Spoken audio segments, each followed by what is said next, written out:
Hello everyone, welcome to the Quanchibao class. I'm FangBo. Today I'm going to teach you about forehand drive topspin shot. The first point, the key is in the stance and legs.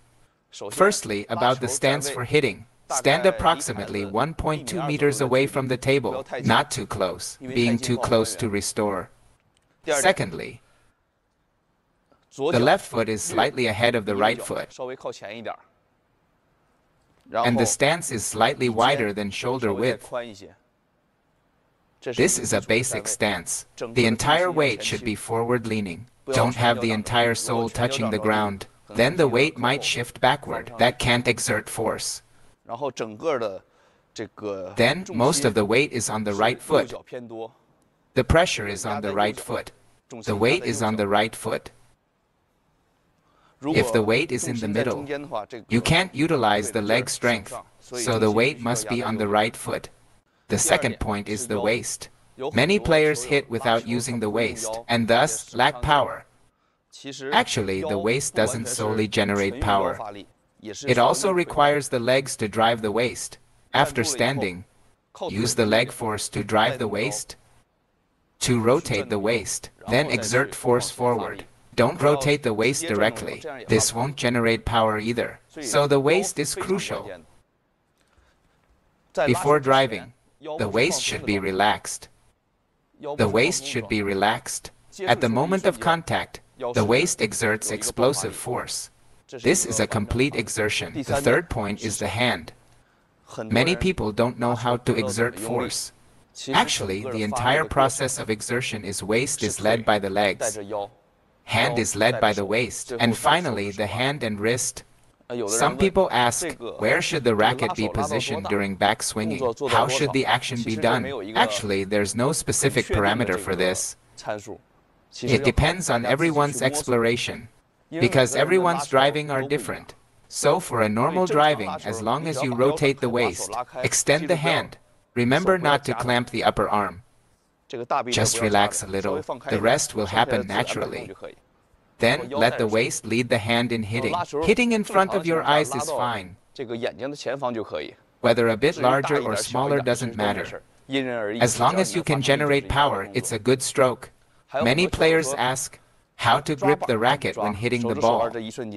Actually, it requires more training and more exploration from everyone. At the moment of driving the ball, the rest of the time should be relaxed. Just at that moment, grip the racket firmly. At that moment, there's an explosive force. This requires players to practice more. To find this feeling, also the contact point. It's best if you can hit the ball at a highest point. During your early training sessions, focus on hitting at the highest point after the ball bounces, because this point is relatively easier, and the success rate is higher. Once you have a certain foundation, you can speed up or slow down, or adjust the arc rhythm on your own. But the premise is that you need to stabilize this hitting point, have a certain stability. Then you can adjust the rhythm as you like. The relationship between impact and friction.